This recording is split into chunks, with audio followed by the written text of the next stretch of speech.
Yeah, good evening, everybody. This is Ejaz Ahmed, Managing Director, Full Stack Academy. On behalf of the entire team, I would like to thank you for joining this session.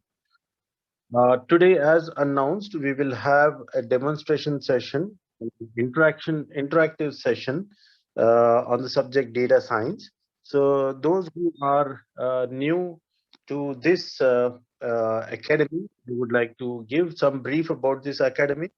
Full Stack Academy formed in 2019 by two of the veterans from the industry and with an objective of bringing all the fresh graduates into the latest technological jobs. So, whatever Full Stack Academy organizes trainings, all are trending technology trainings. And soon after the training, there will be the placement opportunities. Like the industry is growing very fast and the demand is also growing in demanding technologies. Like there are four areas where Full Stack Academy are conducting the trainings. Number one is on cloud computing. This is an area where there is a scope for the jobs for next 10 to 15 years. It is an infrastructural services training where we are training in Amazon Web Services. There is an AWS, which is the highest demand cloud computing technology, followed by Microsoft Azure, and also followed by Google Cloud Platform. So we are conducting training on a cloud computing technology. The second portfolio where we are offering the trainings is on data science. So as you know, the data science is a huge market and the demand for the data science been increasing day by day. So we are engaging the industry working professional to deliver the data science trainings. If you have seen our video, we have conducted the demo earlier as well. We have conducted five to six batches so far in a data science, and where there are a good number of students have been placed in the industry as a data scientist. So today also we have one of the eminent empaneled the trainer with us who is working with an industry as a data scientist, and she will be taking this demo session and also conducting the classes as well. All right, so this is the data science bucket. The third bucket where we are giving the delivering the training is on mobile app development. And you know very well that every industry and every organization want to build their mobile applications. So everybody is moving towards an web platform to the mobile app platform.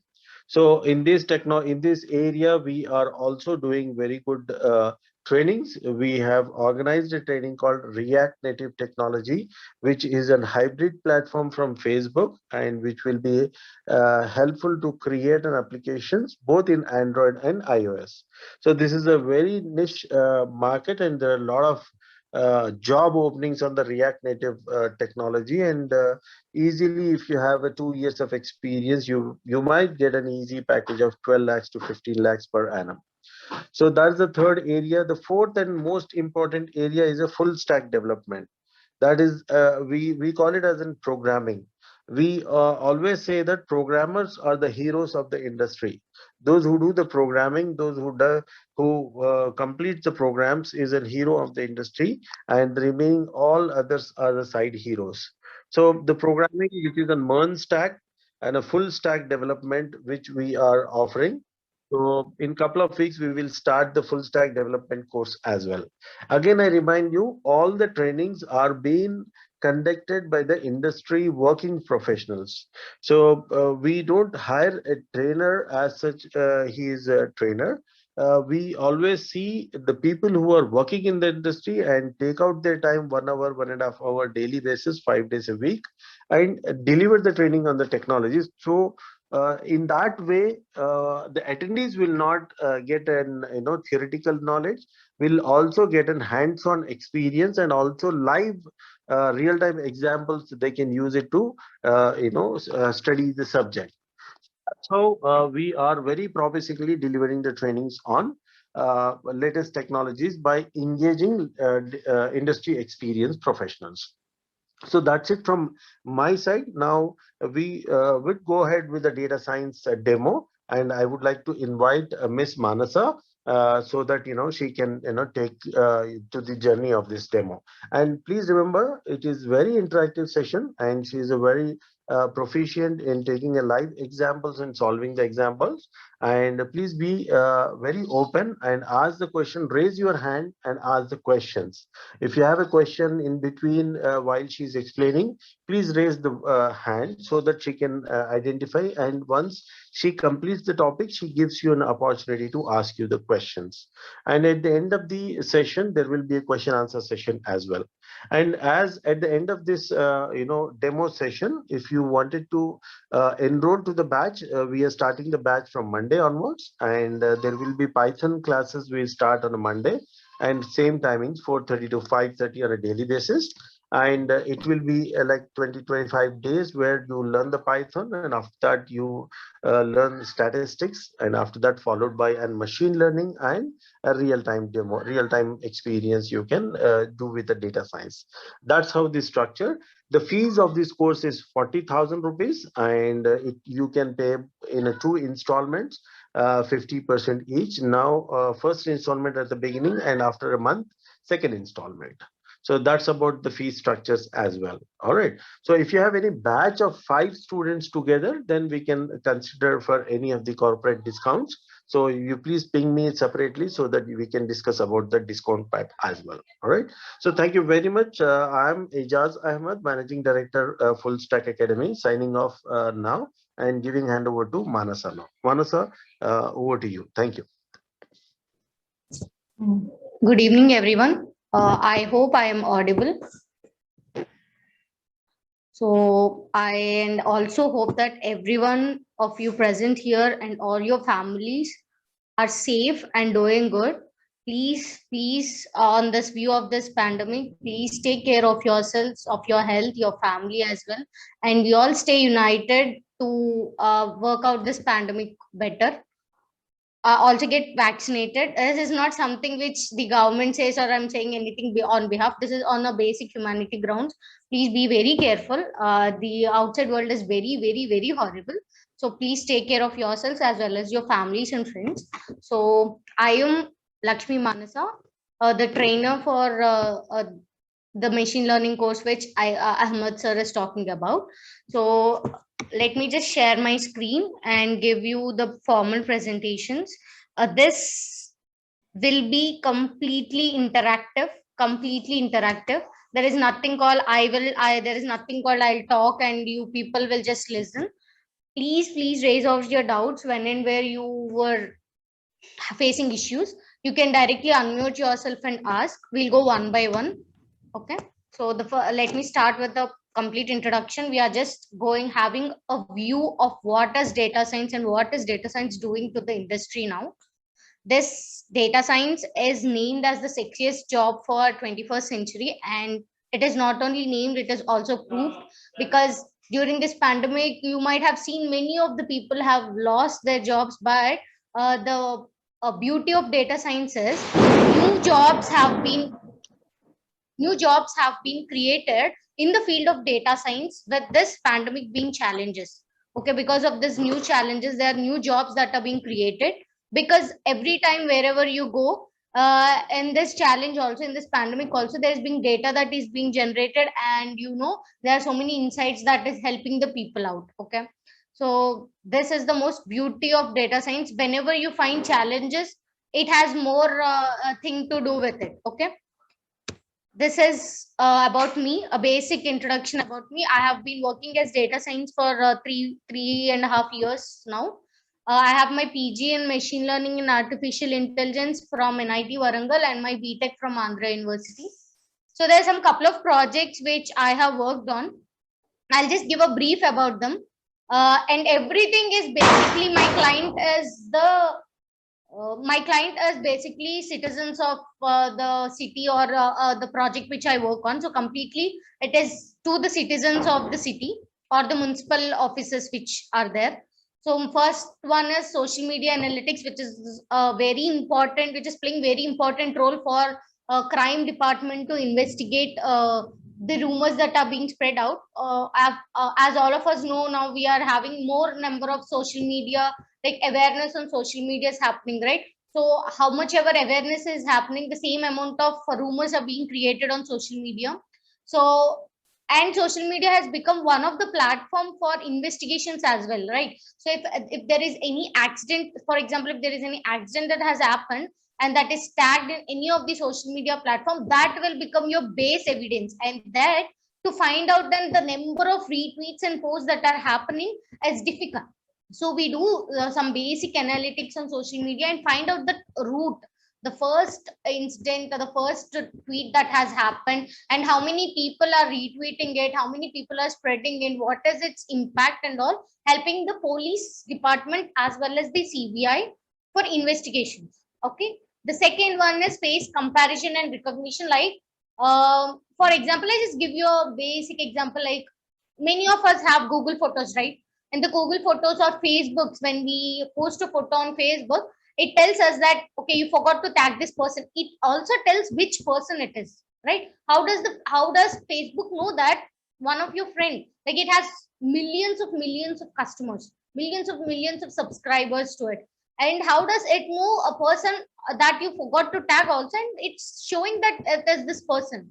Even the Google Photos that are there, when you just go on and in the Google Photos, there's so many things. The background gets black and white. It recognizes your photo. It picturizes things. So these facial recognition and facial comparisons are day to day used. The Instagram filters that are happening. How does a picture? How does a camera know that it identifies your eye, like the eye space or the headspace, in trying to put some specs or this caps or something like that. All these filters are based on face recognition only. So it recognizes the face borders and tries to apply the filters on top of it. So this is one thing that is happening. The third one is OCR. OCR is optical characteristic recognition and number plate recognition. So many of you have vehicles, obviously, and many of you have paid fines for skipping the signal, for jumping red light or stop light, or no helmet detection. Three people going on the same vehicle on bikes, triple riding, speed, etc. How are these doing is based on AI only. The next is time series analysis. Time series analysis is basically the seasonal diseases prediction. I was working on that. So predicting seasonal diseases, like what can be the outbreak, at which point on the year can this be an outbreak based on the previous year's data. Risk analysis and insurance claims. That is, for example, if you are buying an insurance, it might be a health insurance or an automobile insurance. So there are many people who buy insurances, right? Out of, like, if I buy a new phone which is of worth 50,000, I keep an insurance. It is not like I'll break it purposefully, but I am more towards it. I paid 50,000. What if I pay 5,000? I get insurance claim, so that if anything wrong happens, at least I'll get my phone back, right? So if I am caring about a phone which is worth 50,000, I do care about a car which I bought for around 8-10 lakhs, maybe. So that is how many people claim for like take insurances, but how many of them come back and actually claim insurance?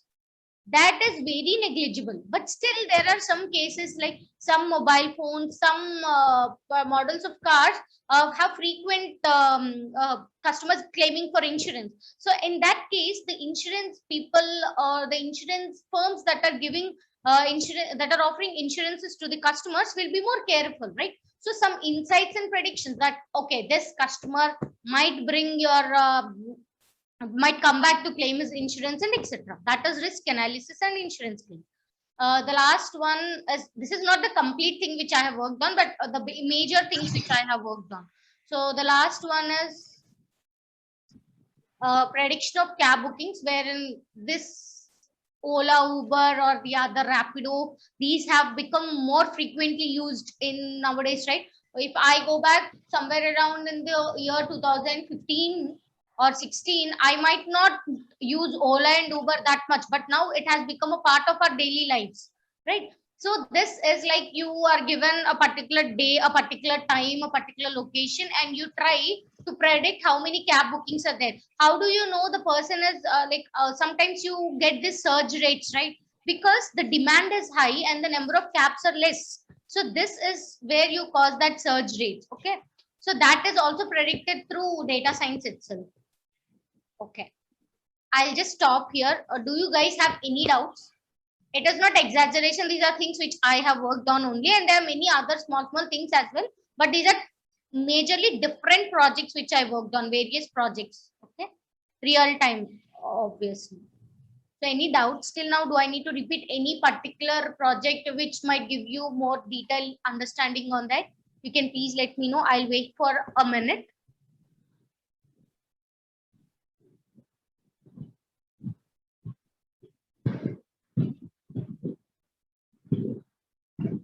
Come on guys, it's okay to ask. I always tell my students, like whomever I teach, the first day I'll always be the same thing. Nobody talks, I'll be like, okay, you don't talk, I'll also not teach. And slowly what happens is in the class I have many more doubts to solve, and the beauty of it is they learn through their doubts. The knowledge which I share through teaching is 70%, while when they ask doubts they get that 20% done. They get the 20% the doubts clarified, and they get more clarity on that. So okay, somebody has raised their hand. You can please talk. Ansari, I guess.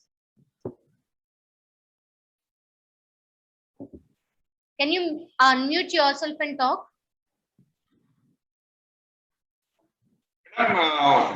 Yeah. I want to ask some example of time series. Okay, time series. I need to explain, right? Like basic example where it happens. So, are you aware of these seasonal diseases that come over in the rainy season? Dengue, malaria, and chikungunya. So, what happens is the municipality people or the any particular hospitals who treat this have this data with them, like how many number of cases have been recorded, and the municipality basically they have this ward data, like number of persons that have been affected in a particular ward or in particular zone. See, now I just think of this as a in perspective of a municipality, a person. Think of yourself as the chief medical officer, and you know that in the rainy season there will be a seasonal disease outbreak for sure. That is so everybody will know, because how does the seasonal disease come? Because the mosquitoes breed on fresh water, and the fresh water is available when there is rainfall. That is mostly available in the rainy season. So they know that from July to somewhere around in the month of November, these disease outbreak. But they don't know which ward will have the major outbreak and when. That can be given based on the historical data. So now I have a particular some around 4-5 years of data that is recorded. Now what I do is I correlate with the time. Here my time is the date and month. Okay. And it's obviously the year as well. So that time I correlate it and I extend, like I understand from the data and extend to predict whether in which ward I might have number of cases. It will tell you the number of cases as well. Like for example, in a particular ward named 20, there is this from 2016 it has 16, 2017 it went to 20, 2018 it went to 19, 2019 it went to somewhere around 30, and my machine now understands that, and now you can say that okay, there is a high chance that you might get 25.5 cases in this ward at this particular time, like in the month of July or in the month of August. So based on the data it tells you that. Now what the since you can predict how many number of cases are there in a particular ward, the municipality can actually take precautions, like they do some fuming things, they do some spraying things, right? That happens normally in a day to day life. So that they do so that these outbreak can be minimized. Okay, and that is pretty good, don't you think that? Like just the way they are handling covid, how they are handling, if there is number of cases in a particular ward or in a particular street, they do all these spraying things, they contaminate the zone so that people don't move around and spread. Now it is, now we are not, these seasonal diseases are not spread by humans, they're spread by mosquitoes. So they stop the mosquitoes breeding itself. Okay, thereby decreasing the diseases impact. Okay, did I make sense, or do I need to give any more example? Thank you, ma'am. Thank you so much. It is nice that I am interacting with the students now. That is great. So we'll go towards our presentation next. So anyone else is having any doubts? You can again raise your hand and talk. It's okay. We have ample amount of time and we can extend it as well. It's okay. So I assume that there are no doubts since nobody else has raised their hands. So we'll move to the next slide. So the agenda for today is, I'll tell you, basically they say this three questions that you need to ask before starting anything: what, why, and how. Yes, so we'll see what is data science, why data science, and how do I become a data scientist. So these three questions will be answered, and the last will be the course curriculum. Basically the idea already Ahmed sir has explained that, but still we'll go back and again understand why this curriculum is designed in such a way so that you'll be able to take a decision. Okay, the next. So anybody here can just give your opinion on what is data science. No Google definitions, right? See, I'm okay with Google's definition, but what I feel is define the concept based on your understanding. Then you'll remember better. That is what I personally feel, or I personally train my students in such a way. Okay, it's okay to understand Google's definition as well, but define it in your words, in your experience. That will actually give you more sense. So anybody in this class who can tell me what is data science in their terms, it's okay. It's okay if you are wrong also, but please.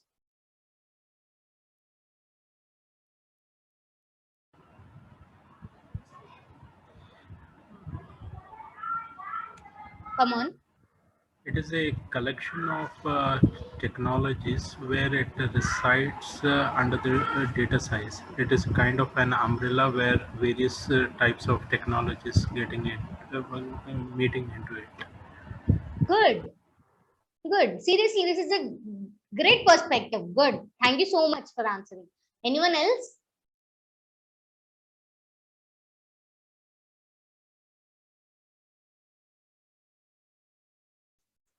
Anyone else?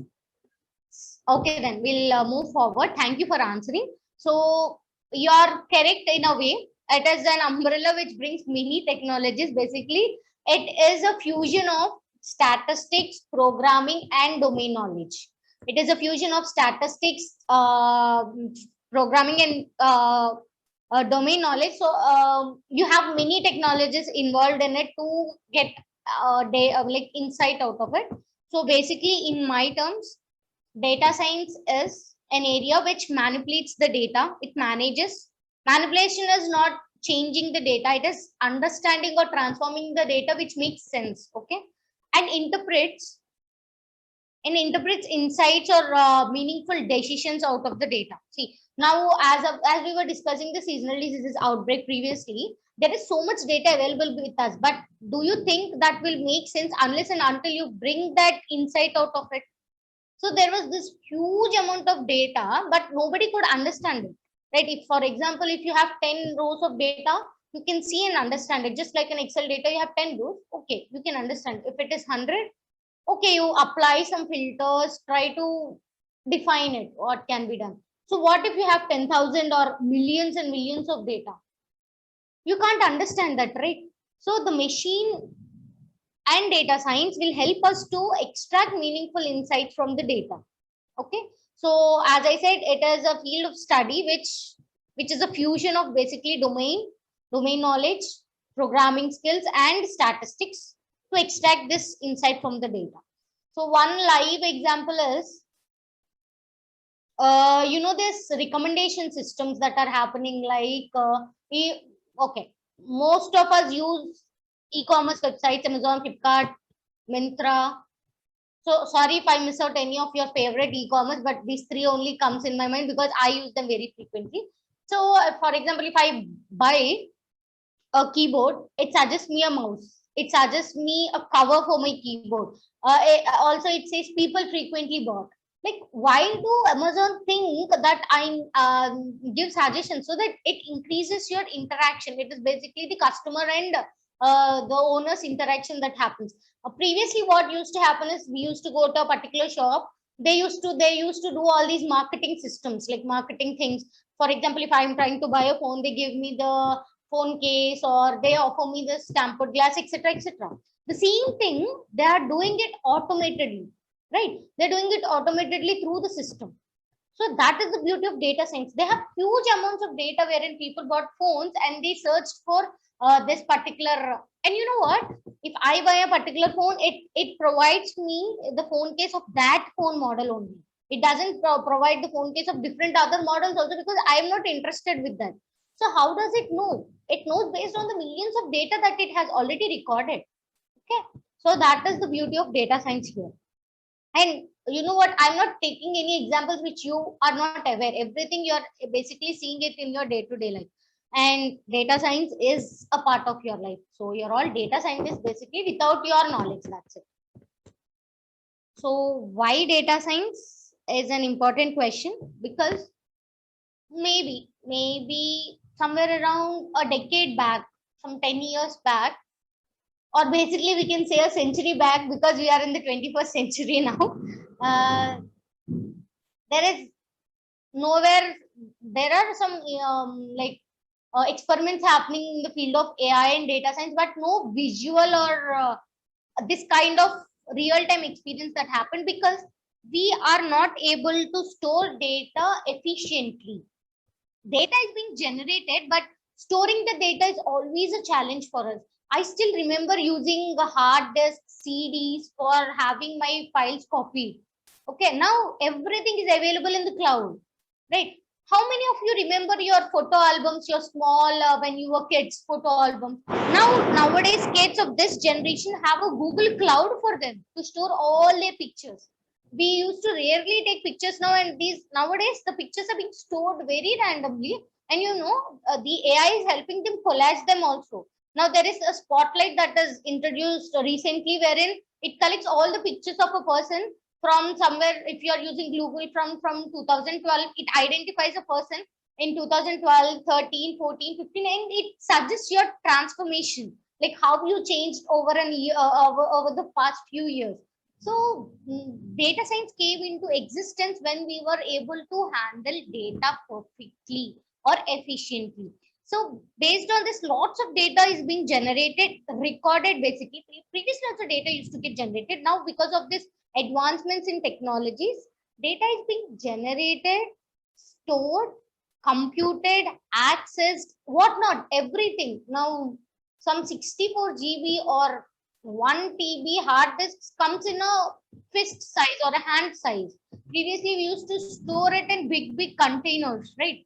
So that advancement has led or pushed data science to a field that came into existence. Just because we had data, we tried to bring something out of the data, and that is where data science came into place. So the main revolution behind the data science coming into picture is the data being stored and accessed efficiently, or basically optimized levels. Okay, any doubts till now, guys? Any doubts till now? No? Yes? Okay, if there are no doubts, at least one of you respond that I don't have any doubts, we can continue. Come on. See, it's always boring if I only talk. Let's just be more interactive.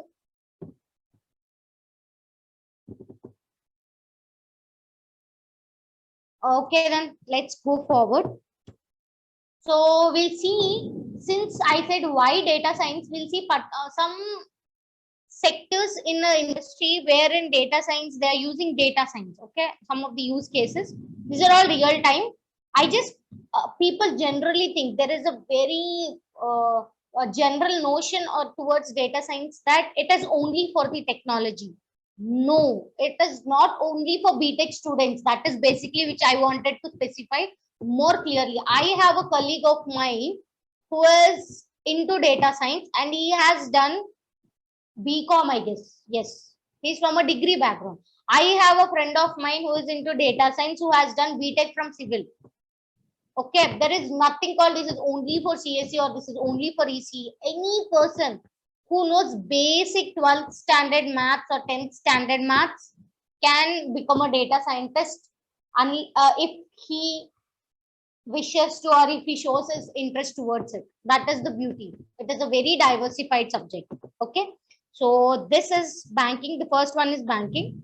So banking, basically it has this fraud detection happening, like credit card frauds. So nowadays you are getting calls from the customer care center representatives, wherein they say that we can offer you credit card. Previously, if I had to get a credit card, I used to approach the bank asking for credit card. Now they are approaching us saying you are a valuable customer. So please, if you want credit card, we provide these offers, those offers, etc., etc. They are managing customer data now. Online banking, they are doing it very efficiently. Risk modeling is wherein it says like, for example, if you are trying to avail a personal loan, it does this risk factor, like whether you will be able to pay the loan back or not, because sometimes these banks might lose amount if you don't pay the money back, right? So in that case, they do this risk modeling. They evaluate the value lifetime of a customer. Like for example, if you are doing more number of transactions and if you are loving your bank, they ask for feedbacks, right? So when you give a good feedback, okay, this customer has a high lifetime with us because he is loving our bank. If you always go back to the customer care and complain on different other things which you are facing, they try to improve their experience because they want high lifetime value with their customers. Yes, so that is where they predict, okay, this customer is good with our bank. Okay, they might not give that much attention to you, but with a customer who has faced more number of problems, they try to give offers, they try to improve their relationship with that customer so that he is there with that bank. Okay, the next is customer segmentation. Customer segmentation is basically for example, if I and my friend have a same like have an account in a same bank, I don't do much of this online banking transactions while he does that. So what does the bank do is, okay, if you pay electricity bill through our bank using our banking app, you might get 10% cashback or 5% this offers, etc., etc. So they segment that. So now what I get is, so if you avail it like first time, if I'm doing it for the first time, on the first 3 transactions you'll get this. That first 3 will not come to him because he's not doing it for the first time. I might do it for the first time, so that comes to me. So they're segmenting their customers and they're treating them in their way, like they're giving offers customized to that customer, right? So that is how it is happening. It is not only for one thing. They group the customers in a particular having the same behavior, and they give their offers in such a way. Customer support, now though we have all these toll free numbers, we have chatbots, like wherein you can chat real time. Recommendation engines, banking recommendation engine is basically it tells you, it reminds you, for example, you need to pay rent to your owner. For the first 3 months you have paid it on second, on the first of on the second of every month you paid a particular x amount, for example 5,000, just an example. Okay, on the first of next month, on the fourth month first, it reminds you tomorrow you need to pay. It reminds you tomorrow you need to pay your EMI. So how is that doing? It is basically all that history that you have created.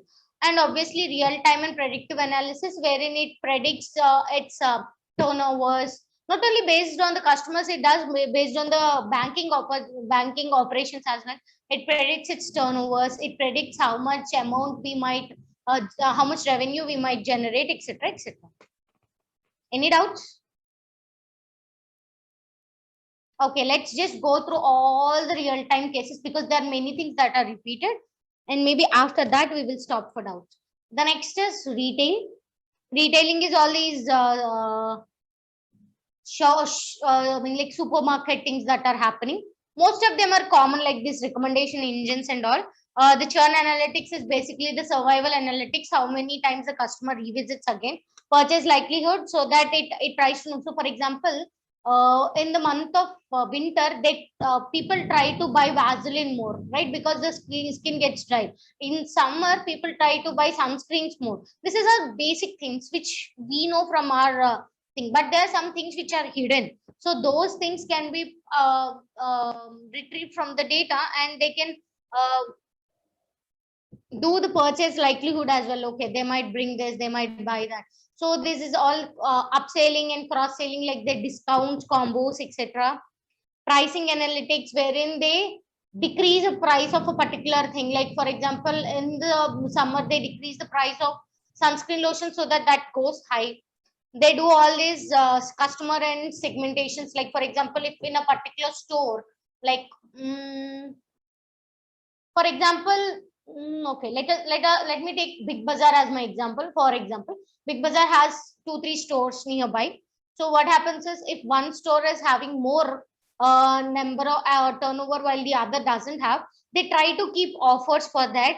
So what they do is, if you buy in this store, they give you 500 off, 500 rupees off, and tells you that, okay, sir, if you buy in that store, then you can avail this 500. So what are they doing is, they're trying to shift their customers to that store as well, because people might not know that place, right? So that way they do all these marketing models through data science only. They are already, see, these are things that are not came into existence suddenly. Everything was there, but there is no evidence.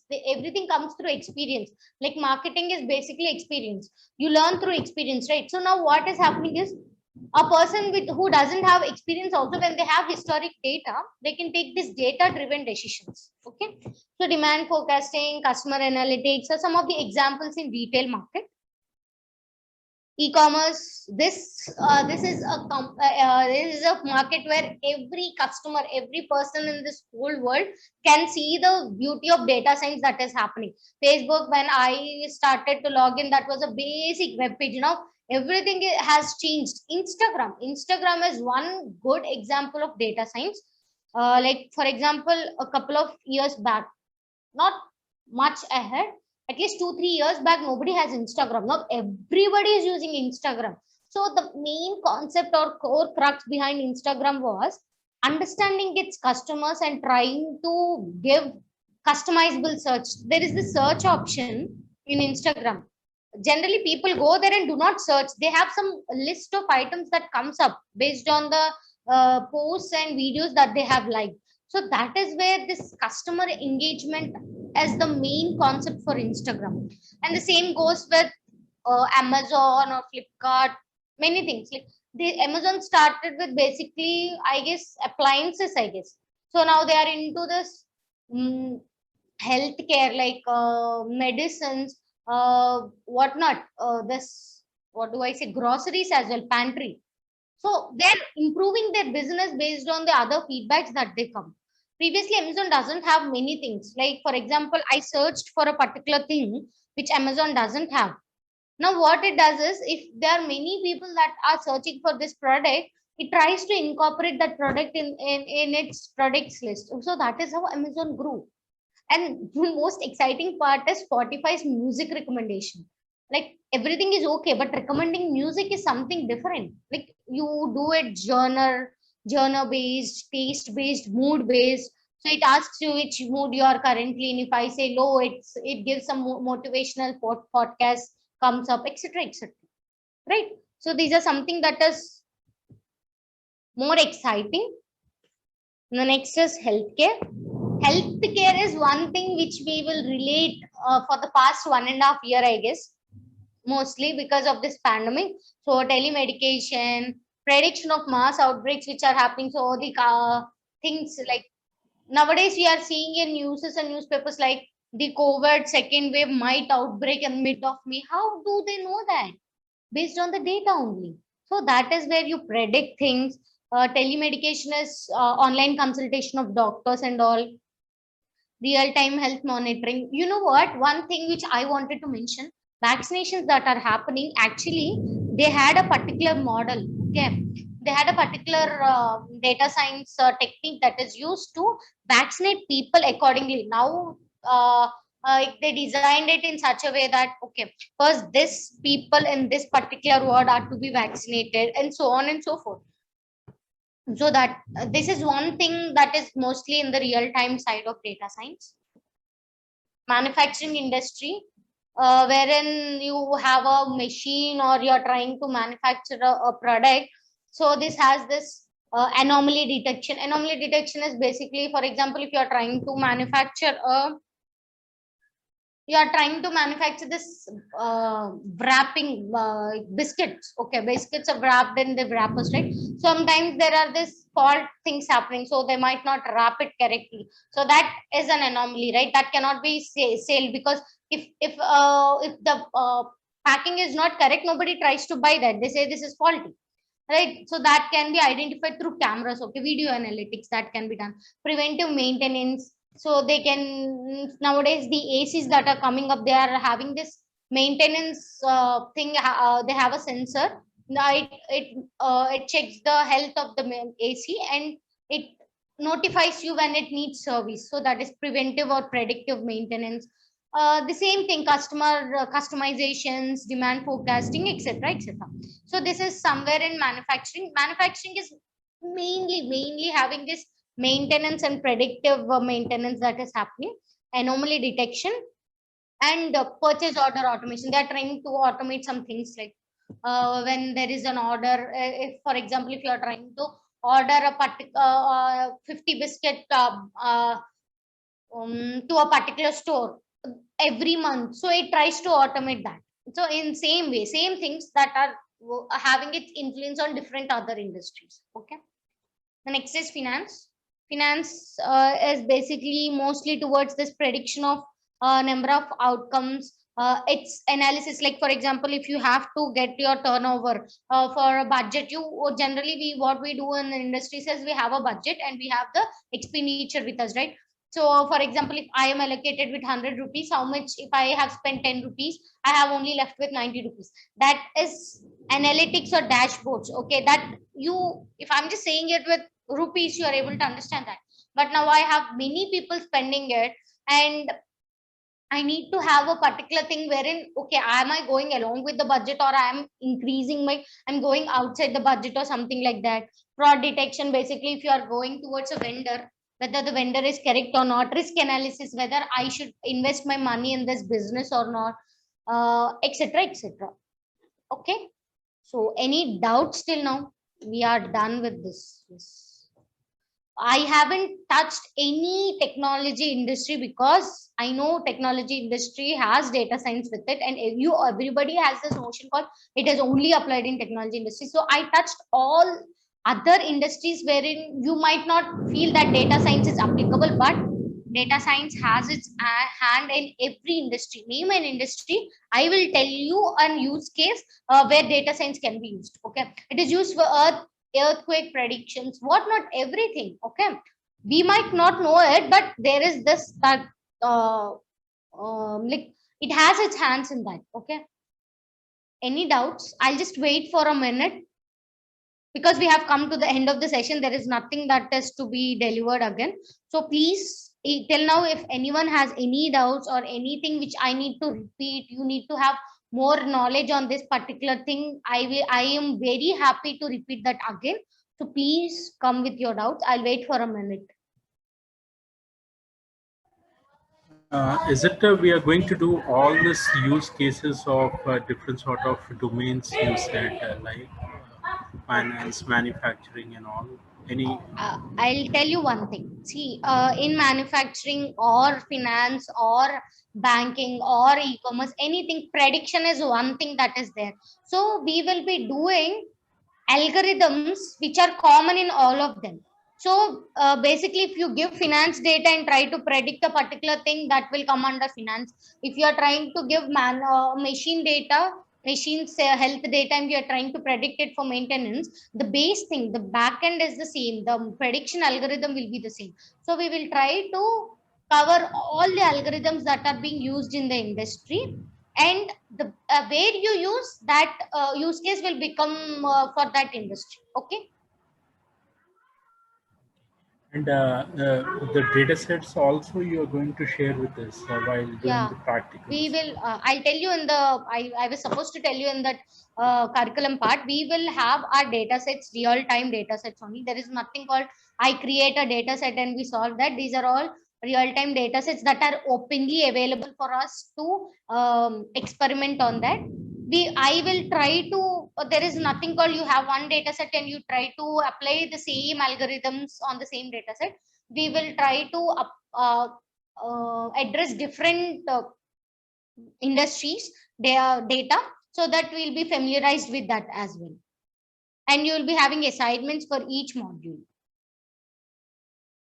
So it is not I teaching and you listening. It is also you are experimenting and I'm clarifying all your doubts.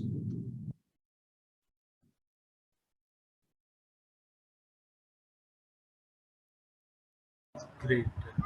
Thank you. Anyone else? And thank you for asking the doubt. So if any person has the doubt in his mind, we might have clarified it together. So anything else, guys? Come on. Madam, Yes. can you say what is the main objective of data science? The main objective of data science is to predict or bring insights for business development. That is the main objective. See, I do many things. What is my main objective? My business should grow. I need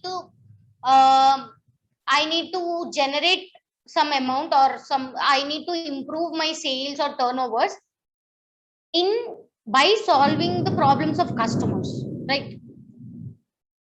So that is the main objective of data science. It is to improve your business or improve your customers, like customer interactions or customer engagements. Okay. Thank you. So anyone else? It's okay. Come on. Great. Then thank you for your doubts. I'm so happy that this turned interactive. I want to ask one thing to you. Sorry, I'm unable to hear you. Can you please speak a little louder? Yeah, I want to ask one thing. What is the difference between data engineer and a data I am scientist? really sorry. There was like so much background noise that is there. Can you please repeat it again? I pardon. Just a minute. Yes, I want to ask what is the difference between a data engineer and a data scientist? Okay.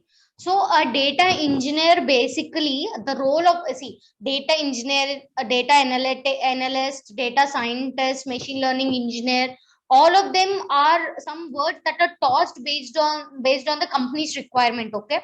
So it differs, like data engineer's job in particular company A will not be the same job in particular company B. This term is being used more customized way, I can say, because the data engineer role that a person does in a particular industry is not the same. So in a generic way, data engineering job is basically you extract the data which you extract is a raw data. Okay, it is either from a sensor or it is from a database or something.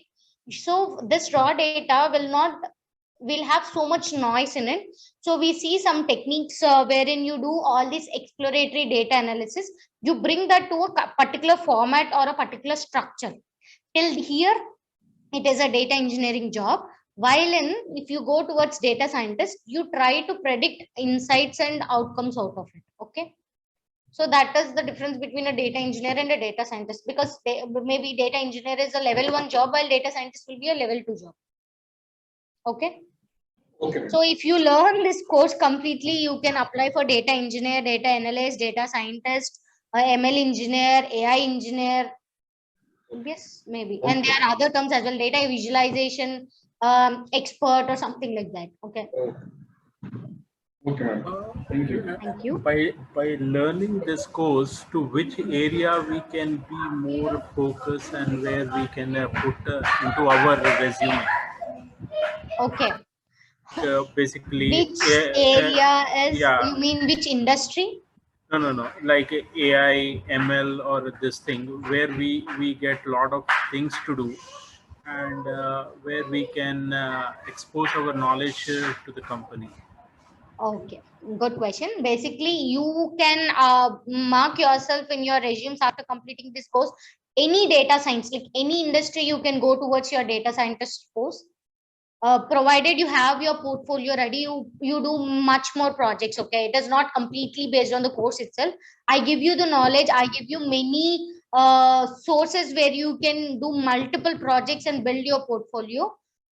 So that data science, anywhere you can go, machine learning, anywhere you can go, AI, artificial intelligence or deep learning, basically this is a very booming very booming field, wherein one algorithm which I use today will be superseded by one more research algorithm that is used tomorrow. Okay, so there are like huge amount of research has been done there. So basically, AI field, you might face hindrances because of the researches and other things. Like, you learn some algorithms and you go and they say that okay, this is not the latest one, so you're not up to date. In that case, if you make yourself more familiarized with all the techniques that are happening in the world, you can go towards AI as well. But for a fresher or a person who has no experience in data science, in this field, they don't generally take them as AI engineers. Generally, in the market industry, I don't want to give false promises. So, for any person who is learning this course, all three of the places you are eligible. If you are doing a cross domain change in your industry, basically if you are already working and you have a AI engineer post which is vacant in your company itself, you can change your domain there. That is possible. But for a fresher to join as an AI engineer, it is more there are some hindrances basically. So you can go towards data science and machine learning very happily, very comfortably. Okay. I hope I answered your question. Yes, ma'am. Thank you so much. So anything else, or shall we move forward? I'm really very happy that people are coming out with their questions. That shows that I am making some sense out of the whole presentation which I'm showing. Thank you so much. So I'll move to the next. The next question is, how do I become a data scientist? So it starts with maths, it goes towards all the programmings, then the data engineering part, which you people are talking about, then the machine learning. So it is basically the data science, everything machine learning, then deep learning, then having your data visualization or basically the deployments and so on, and then completely you are a data scientist. So we help in all this complete structure. So this is the course curriculum. You start with programming, then you go towards statistics, because the complete thing which we are doing is nothing but statistics only. So we understand the basic terminologies of statistics and different statistical testings which are to be done. Then we go towards data exploration. We understand the data, we visualize the data, basically in data visualization, all these charts, graphs and all, the dashboard kind of a thing which you have already seen. So that kind of thing. Then we'll move towards our machine learning algorithms, that is supervised and unsupervised. Then we move towards the AI part of it, that is deep learning. Then we do some projects. See, every module, after every module, you will be having your assignments, and it is not like you write something, you actually code something. Okay, and all are real-time data sets only. uh, then we have some capstone project that is there, and deployments also. Along with this, you don't only learn, you also learn how to deploy that model or that algorithm into the production. And then you will have these capstones projects and then placement assistance. So this is the curriculum that is designed. I hope you already had the brochure. This is a basic overview of what the curriculum is. Okay, come on. If anybody has any questions, you can please raise out. We are open to the Q&A now. It can be either with the presentation or with your intuitions, your perceptions, etc., etc. Anything.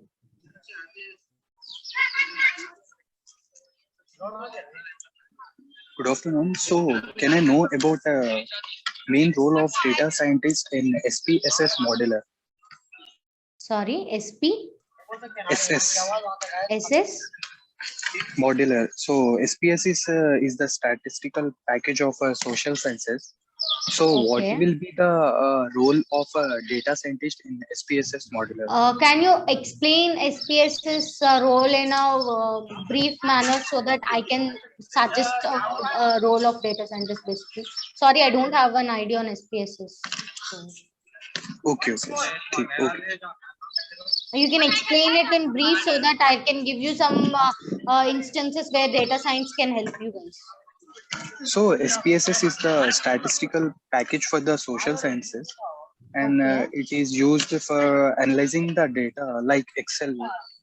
Okay. So what will be the role of data scientist in SPSS model? Okay. So which type of data you deal in Excel? To What is the data basically? What the data says? it can be all type of data which carries the information of our academy also. So this person and his age is this and gender. So what will be the role of a data scientist? I want to know. So whatever you're doing in Excel is basically a basic analytics tool. Okay. So So Excel is the basic analytic, but SPSS is the advanced level in that I data understood, science. right?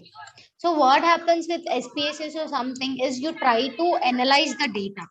What I might be wrong because I have no idea on that. But what I Okay. understood from your explanation is you're doing only analysis on your data, right? Okay. Uh-huh. In Yes. that, when you have real time streaming of data, like when your data is increasing in number, for example, now you might have been dealing with thousands of rows. What if you have millions of rows? In that case, programming will help. Programming with statistics. Okay. Now you're using a tool, right? So your tool is basically it has some limitations for it. Now programming doesn't have limitations in it. I myself have dealt with somewhere around 80,000 plus rows with 38 plus columns. Okay, you imagine the size of the data, and I am able to programming it. I'm able to program that better. That maybe your tool might not be that efficient. Also, your tool might be having some predefined analytics that are being done. Programming doesn't have that. You can do n number of analysis on that. Okay, you apply an algorithm, you might get that analysis in that case. Okay. Okay. Thank Also, you. you But might instead of taking the data like insight from the data, you can also try to predict something, or you can, if there is a chance, you can predict your future or something like that. You can group things together. okay, That's I going got to it. be Thank you. yes. Thank you. Thank you. Thank you. But what if will be the stress levels of data scientist will be more in how should the data scientist should manage all the data, or else for data scientist it will be the junior levels. Will See, they manage the data and or we should have to take care all type of it depends on basically the industry which you are in. If your industry is very naive to data science, so what they do is they give that data engineering job and the deployment jobs, everything to you. Okay, the end to end, all the data management, security management as well. Because when you're having data, you should maintain its security, right? So nowadays we are having all these attacks that are happening. So you need to maintain the securities as well. So in that case, if your industry is very naive, you have to manage all of them. Else, in a normal industry which has adapted data science, it will have a team of data engineering wherein they handle the data, they take the data from the database, transform the data, do all those pre-processing steps and give that to you. You develop a model, you understand the data, you predict something, and you give that to your UI guys, wherein they show it in the front end side. Okay. So this is the basic thing that generally happens in a industry which has adapted data science. In an industry which is very naive or which is very new to data science, a data scientist will have to take care of all of them. Okay. And Okay, sure. you Thank don't you. need Thank to you. worry because most of the cases, the tools or techniques that programming has is already advanced. There are many things that are happening that will help you. Like there is stress. I'm not saying like which job doesn't have stress. Okay. When you love it, your stress is handled. When you don't love it, your stress is obviously worse. Okay. Sure. Thank you so much. Thank you. So any questions, guys? Anyone? Hello, madam. Yes. Yeah, I have seen the one in job portals. Some job portals, the company is looking for the candidates from the statistical background who are completed postgraduate in MSc Statistics, Masters in Statistics. So PhD in Maths, like that they are posting. So all graduates from any stream can be eligible for applying data scientist role. See, it depends on the industry. If the industry particularly wants you to have PhD or MTech or BTech or something or any graduation from a statistical background, if it is necessary, then yes, maybe nobody is eligible. But I have seen many industries who have these people, people from different other backgrounds booming in data science. Basically, I'll tell you one basic example, like Elon Musk. Elon Musk, everybody knows the Tesla cars, self-driving cars that are there.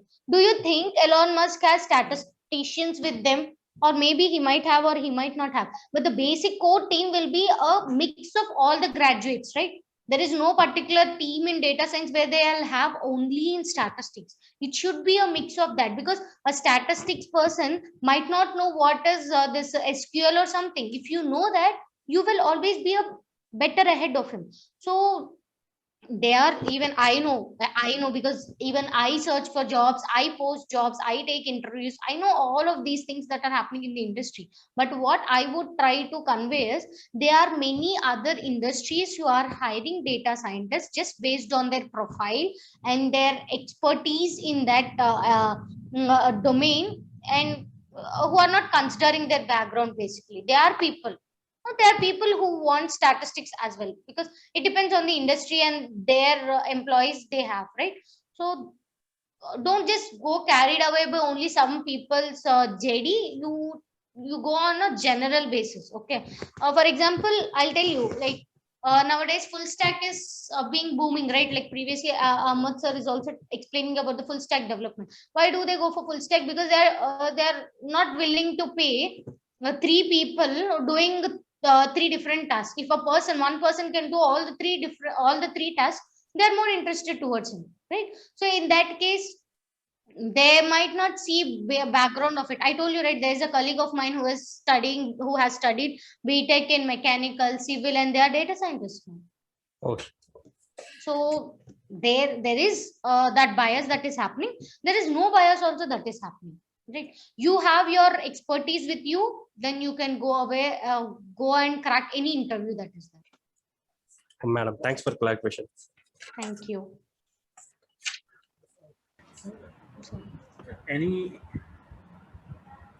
Yes. Any specific requirement like this much experience is required for data scientists, or they should have this much experience based on statistics or ML, or question is actually more valid in this particular concerns, but the point is, yes, people generally look for experienced candidates, but nowadays people are actually looking for freshers as well, because they can mold them in any case. Okay. One more interesting thing with data science is, whichever domain you come from. For example, you are working in a software development domain and you're trying to shift your domain to data science. You have that background with you, and data science will require backgrounds of different industries. As I was telling you, if you're working in a banking sector, for example, if you're working as a data entry operator in a retail example, not you in the sense, I'm not meaning you, no offense. If a person is working in a as a data entry operator in a retail and he wants to shift to data science, that retail background knowledge that he has will help, right? Will help. He might not have data science experience, but the domain knowledge which he has will help in data science, right? So that is the beauty of it. People generally prefer for experience, but when you have solved many projects many projects and you build a good portfolio, solving different cases with respect to different industries, they might also take you. It is always based on your expertise. Okay. Because data science is actually generating more jobs. They need more data scientists now. People are generally trying to adapt it. That is why that is called the sexiest job. Right. So it is there. So what the answer to my question is, if experience is there, that is good. If not, also if you can just try to build your portfolio good by doing different projects, having hands-on on different other things, and so on and so forth. There are datathons that are being, like data challenges that are being conducted now and then by different other open source communities, data science communities. If you participate in them, show your talent, people come to you. So that is how it is there. I hope I answered your question. Yeah. Thank you. Anyone? Anything? Madam, Can I get a Okay. brief introduction on data science? As I was named. Brief introduction on data science in a particular field. Yes, miss. Which field? Like I'm basically from electrical. So, EC or no, triple E? triple. Okay.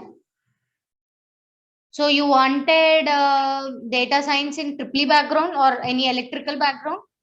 No, so not triple only. May I get in any other branches? Yeah, that is there. See, the main the thing which we are doing learning programming is Python. Python is not as tough as C, which you have learned in your first year for sure. Python is a very easy language. You might be learning R as well. That is also easy. So the programming language is easy, and there is nothing called you cannot shift your domain. It is always there. So basically, when you are trying to go towards data science, you try to solve a business problem. Okay, and the business problem requires understanding of the problem. That is the domain knowledge. Like what is that? Like for example, if you are trying to solve, if you are trying to predict what is the like how do I say? For example, what is the number of like sales for a particular product? For example, a soap. What is the sales for that next year? So you need to know what is that soap for, how, what is its unique price, if we have any combos, how is the sales increasing based on the data. And you predict the like when you predict for that supply demand and supply chain management or something like that. So that you can do. So there is nothing called a background thing. If you have electrical background as your BTech, and you can go towards data science with comfortably, basically with a good experience and good experience with the projects which you do and expertise with the algorithms. Did I answer your question, or I am out of your question basically? No, thank you. Thank you. So the other person was also talking. I'm sorry. Can you please again repeat? yeah, hello, ma'am. Yes, hi. I'm scared in Python programming. He is very Okay. actually data science role require more programming skills. Is it require more programming skills for data science? So Python is having good demand. But data science with Python is having good demand, so we should learn Python. So comparing with so is it related to Java? Like the Python is having the standards of Java, so I'm scared in that programming skills. Please please clarify, ma'am. It's so good that you asked this question, because every other person, me myself, was scared for Python. Okay, when I was learning Python, I ran away from the class on the first day. I literally stood up and ran away from the class on the first day. Okay.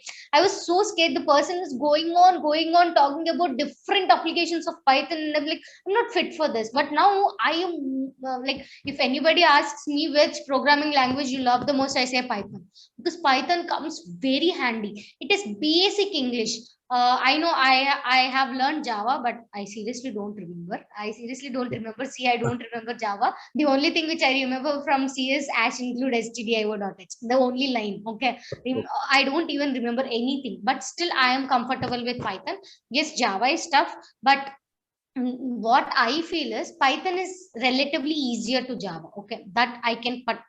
And anyone who know Python and Java can say for sure. Okay, and the most advantage with Python is it is basic English. You don't have much syntax. It is very compatible. And you know the secret behind being a good programmer is practice. Okay, nobody is born programmer, and you think CSE guys who learn, people from CSE background know only programming. No, there are people in CSE also who fear of programming. Okay, so that fear can only be eliminated through practice. It is just like math. My life was easier till X is not introduced. Okay, that X variable from the 6th class, that algebra starts, and I get so scared. So how do I become comfortable in maths? Just by practicing. In the same way, when you practice, you will be more comfortable with programming. Okay, there is no programmer who codes without errors. We Yes. get errors, everybody gets errors, everybody throws their laptop, get frustrated with the error. Okay, you write some n number of n lines of code, and there is an error coming up, popping up every time you run the code. Obviously you get frustrated. That is there with everyone. No, if a programmer says I am very happy with my programming field, don't believe them, because everybody is frustrated. I know many people who work in PHP, .NET, Java, React JS, what not, name a programming language. I have a person, like a friend of mine working in that field, and they are equally frustrated. Okay, but the point is, there's equal amount of happiness you will get when you crack that pro code. Okay, when you actually program that thing and get the desired output, equal amount of happiness or even more. So people generally try for that. If there is fear towards programming, what you do is you try it more and more, practice more and more, and you'll be very good. And yes, data science requires programming, but there are many packages in Python which will make your life much easier. You might not need very intense programming, but you need programming, that is for sure. So Python for data science has many packages that makes your life easier.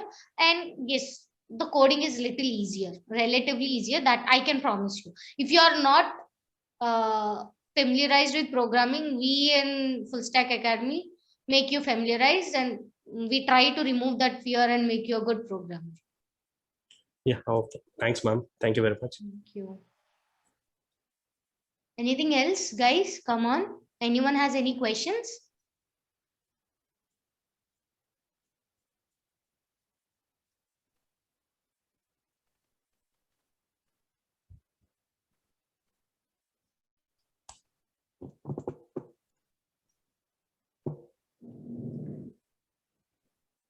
I'm waiting. Like, you're open to any question. The question might be silly, big, small, which I don't know, which I know, anything. Anything is fine. Madam, one more question. Yes. So if we learn the data science, we can apply for artificial intelligence job roles and machine learning engineer, deep learning engineer, data science roles, data analyst, and data engineer. You said just.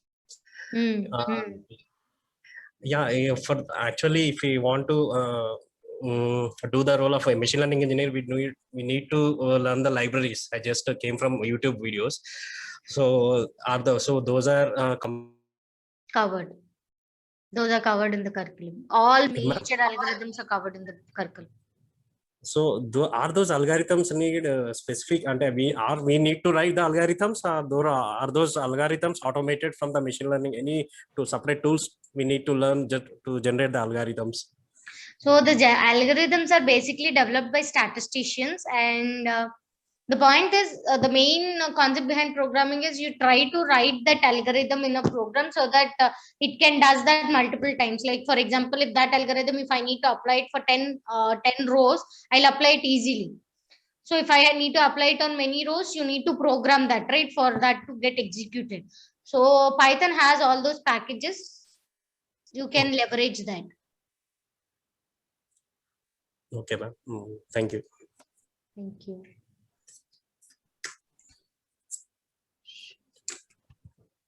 So anything else? Anyone? Actually, I'm little bit confused in statistic, ma'am. I required a lot of help from you while doing the programming. Okay, good. So statistics is confusing. Even I get confused with statistics. The point of like I'll tell you the secret behind statistics. If you learn statistics as it is with the definition, you will not understand.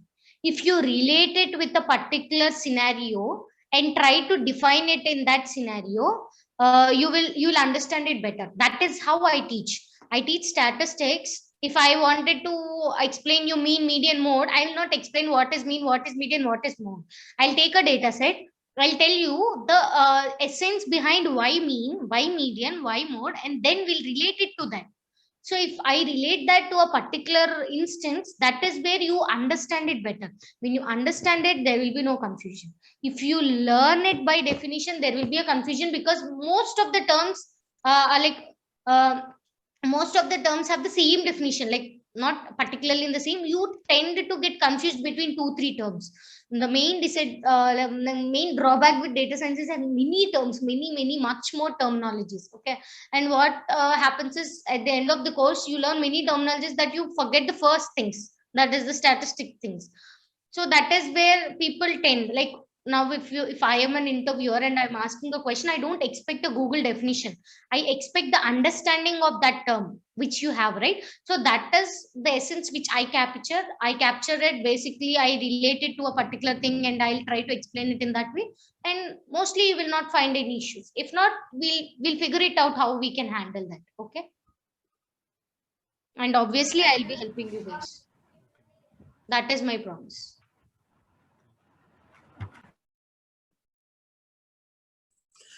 Madam, what is the course duration? 6 months. Hello. 6 months. 6 months. 6 months. Oh, it's big duration, ma'am. When you have to be industry ready, you have to invest your time. Like I seriously, I'm telling you, I can complete machine learning complete course in 15 days, but there will be no use. Ma'am, which type of project we will get in this course? Which type of project is basically you'll be given a business problem and you need to solve that business problem just like you do with your company, but not to that level wherein you have teams and you work together. It is basically individual projects. That's it. Okay, not a live project. Live project only. Like the data set will be real-time data set. Real-time data. And the project type is live or not? Live, what do you mean by live? I didn't get that. Live means real project, whatever the no. I'll tell you one thing. You are from a BTech background? No, I am CA, Jamia Ahmedabad. Oh, great. That is why you had this real and created one. See, I'll tell you, any project in data science is real only because you cannot generate that amount of data manually or artificially, right? That is somewhere generated through some sensor or something happens. So it is always real time, and whatever project you do is live project only. There is no created project or naam ke vaste projects will not be there. If it is there, that cannot be in data science because you try to solve a business problem only. When you can't define a business problem, you cannot solve data science. And when you are defining a business problem, that is a life problem only. Okay. Okay, ma'am. Thanks. Oh, thank you. Someone raised their hand. I missed that. Can you please unmute yourself and ask? I missed the name. I didn't read the name, but I noticed someone raised their hand. Can you please unmute yourself and ask?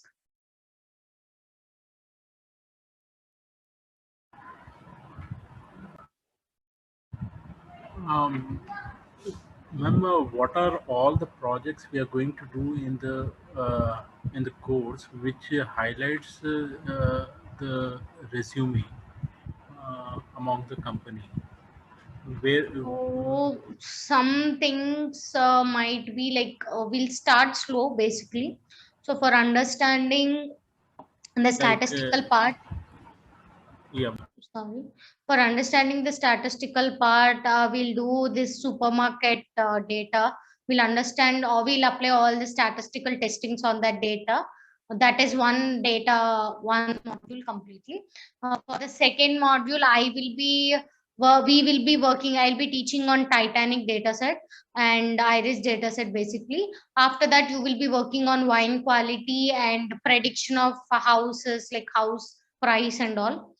That is one module. The next is you will be working on classification of images. Like when you come towards deep learning, you will be working on classification of images using CNN. Then we might work with NLP like sentiment analysis. We can work on recommendation engines. Like for example, you have a movie, like you have subscribers who have watched movie, you suggest them the next movie recommendations. So these are some of the examples which you will be working on.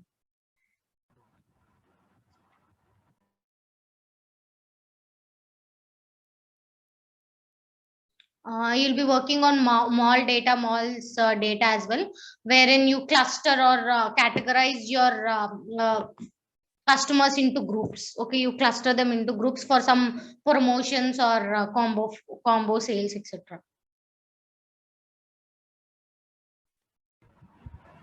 I hope I answered your question. Yeah. Thank you.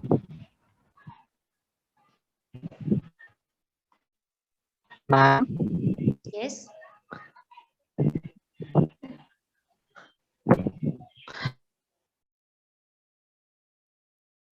Sorry, you're not audible. Can you please repeat again? I couldn't hear anything. Hello?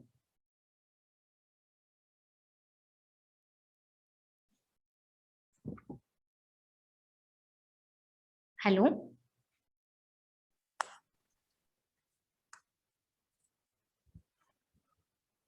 Ma'am, can I know the fee structure for learning this course from Full Stack Academy? Fees, you might, I guess, Full Stack Academy guys or Ahmad sir is the correct point of contact. Okay, ma'am.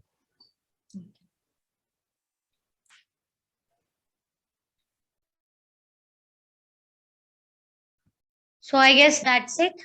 Anybody else?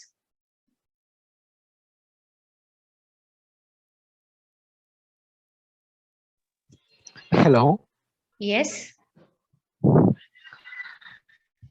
Ma'am, just now asked about is statistics methodology or data science methodology is useful for stock exchanges? Yes. Time series analysis, prediction of stocks, the market and trending analysis, grouping different like stock and exchanges is basically on the firms, right? So you group them firms and all. You might not be that accurate, but you can have an idea. Like stock exchange change drastically based on like, for example, people generally tend to predict stocks, right? Stock exchange, market rates and all. But you can do through time series analysis and there are many things. LS teams also do that stock exchange predictions. And you'll be learning them. Can we crack the role in national stock exchanges by using this course? I'm not sure. This is something very Okay. one thing I'll tell you. Okay. Stock exchange is completely unpredictable, right? So if there is a war happening between Israel and Palestinian guys, right? So that has an influence on stock exchange. COVID has an influence on stock exchange. Somewhere the dollar rate increases or decreases has an influence on market rate. So do you think a machine can understand this if a person himself cannot understand and predict that? No, right? So the machine only knows the data which you give. So cracking job in National Stock Exchange, I am not sure. I can't give a promise on that, but you can actually predict stock exchange or the market rate. To which extent, that depends. And that was seriously a good question. You have to aim for that. That is seriously good. You have to aim. Your aim should always be to the national or international things that are happening. Good one. Anything else? Guys, anyone else who is having questions?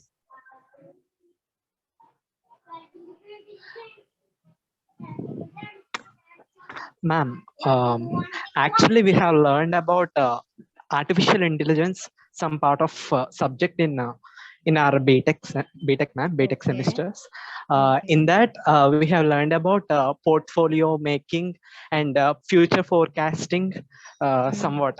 That is all related with data science. Okay.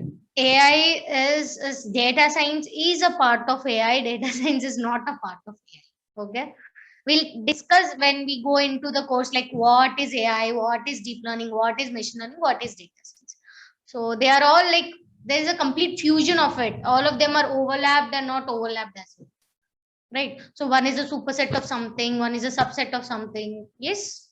AI is related to data science. Data science is related to AI. That doesn't mean AI is data science. Okay. Why confused you? No, ma'am. Okay, then great. Okay, that's what I come to know is this data science is only related with programming and that's all stuff. Am I correct? Statistics. That is the main part. Everybody focuses on programming much. That the point is the base and the heart and soul of data science is statistics only. We Okay. use programming to handle large amount of data. That is it. So what you're doing in programming is also statistic algorithms only.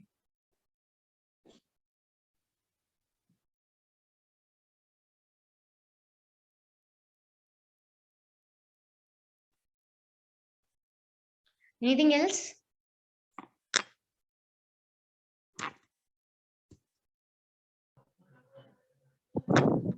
Ma'am, are we going to work on default algorithms or we have to make any newer generations or else We are anything? not going to do any R&D. We are only going to learn default algorithms or the basic algorithms which are used in the market. But we try to customize those algorithms for our data sets. Okay. That we are going to do. Okay, ma'am. Thank you.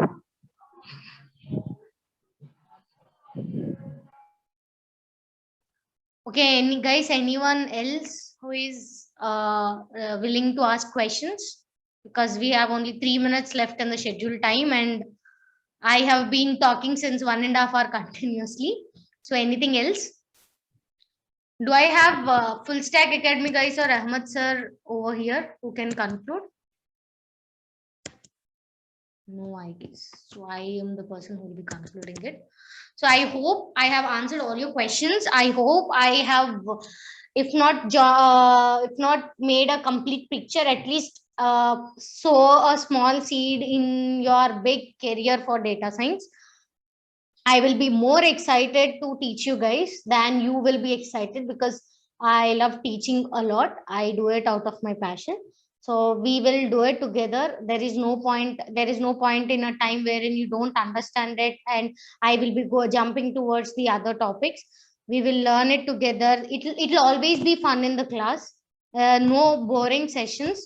Always be fun. I have my batch which is going on now as well, and we all we are just like friends. Okay, I don't even ask them to call me ma'am. I always ask them to call Manasa only, because the point is I believe that if I am a friend, you will be more happy to ask me questions, because I learn from my friends only than from my professors. In the same way, you'll also learn from the same, right? So that is it. Thank you so much guys for spending your time and attending this demo. We will be very, very happy to teach you and looking forward as well.